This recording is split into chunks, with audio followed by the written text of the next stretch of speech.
नमस्कार, मैं आलोक कुमार और आज बात करेंगे उस राज्य की जहां लोकतंत्र का असली रंग दिखाई देता है, जहां राजनीति सिर्फ पार्टी की नहीं जनता की भावनाओं की कहानी होती है। जी हां, हम बात कर रहे हैं बिहार की। बिहार वो राज्य जहां अब तय होगा कि लोकतंत्र में जनता बड़ी है या नेता। चुनाव आयोग ने तारीखों का ऐलान कर दिया है और अब पूरा बिहार तैयार है लोकतंत्र के सबसे बड़े पर्व के लिए। चुनाव आयोग के ऐलान के मुताबिक इस बार मतदान होंगे 2 चरण में। पहला चरण 6 नवंबर को और दूसरा चरण 11 नवंबर को, और 14 नवंबर को आएगा नतीजा जो तय करेगा बिहार का आने वाला 5 साल। 243 विधानसभा सीटें, 7 करोड़ 42 लाख से ज्यादा मतदाता और इनमें करीब 14 लाख नए युवा जो पहली बार इतिहास लिखेंगे। लेकिन यह चुनाव सिर्फ सत्ता की लड़ाई नहीं, यह है विश्वास, पारदर्शिता और बदलाव का चुनाव। क्योंकि इस बार चुनाव आयोग ने बिहार को बना दिया है लोकतंत्र की प्रयोगशाला।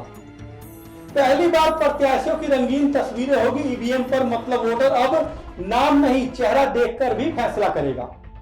हर जिले में बनेगी फैक्ट मॉनिटरिंग यूनिट जो फेक न्यूज और अफवाहों पर रखेगी विशेष नजर। डुप्लीकेट और मृत वोटरों के नाम हटाए जा चुके हैं और सीनियर सिटीजन को मिलेगा घर तक वोटिंग की सुविधा। यानी इस बार लोकतंत्र सच में हर दरवाजे तक पहुंचेगा। और दिलचस्प बात यह भी है कि कांग्रेस और बीजेपी दोनों ने चुनाव आयोग के इस फैसले की तारीफ की है।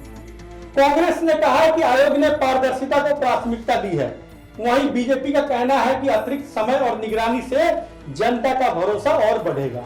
मतलब राजनीति चाहे अलग हो लेकिन लोकतंत्र का भरोसा एक है। हर बूथ पर सीसीटीवी कैमरे होंगे, हर वाहन पर जीपीएस ट्रैकिंग और हर विधानसभा में जनरल ऑब्जर्वर तैनात रहेंगे जो सीधे दिल्ली में रिपोर्ट करेंगे।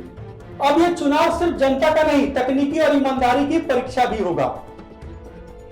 चुनाव आयोग का कहना है कि इस बार बिहार नहीं बदलेगा, बिहार खुद बदलाव करेगा। और सच में गांव में लोग चर्चा कर रहे हैं ईमानदारी बनाम मौका और परस्ती की। युवा सोशल मीडिया पर फेक न्यूज को लेकर चुनौती दे रहे हैं। यानी बिहार अब सिर्फ नेता नहीं, नेतृत्व चुनना सीख रहा है। लेकिन अब सबसे बड़ा सवाल है कि बिहार इस बार किन मुद्दों पर वोट करेगा।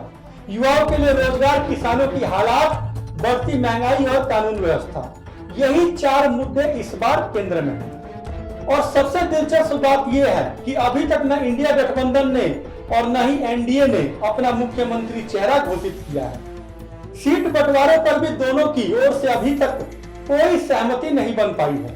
यानी चुनाव सिर पर है लेकिन समीकरण अभी भी अधूरे हैं। तो अब सवाल साफ है कि जब चेहरा तय नहीं, समीकरण अधूरे हैं, तो क्या जनता मुद्दों पर वोट करेगी या भावनाओं पर। 6 से 14 नवंबर तक बिहार बनेगा लोकतंत्र का रण क्षेत्र, जहां हर तरफ होगी सियासत की रणनीति और दूसरी तरफ जनता का विश्वास। कौन जीतेगा कौन हारेगा ये तो वक्त बताएगा, लेकिन एक बात तय है कि इस बार बिहार का हर वोटर इतिहास लिखेगा। और हालात देखकर तो ऐसा लगता है कि बिहार इस बार उन नेताओं का घमंड भी तोड़ेगा जो जाति और धर्म के नाम पर लोगों को बांटकर अपनी राजनीति रोटियां सेकते हैं। आज के लिए इतना ही, कल फिर होगी आपसे मुलाकात। तो नमस्कार और आपसे अपील है कि इस वीडियो को शेयर कीजिएगा ताकि सही लोगों तक सही जानकारी पहुंच जाए।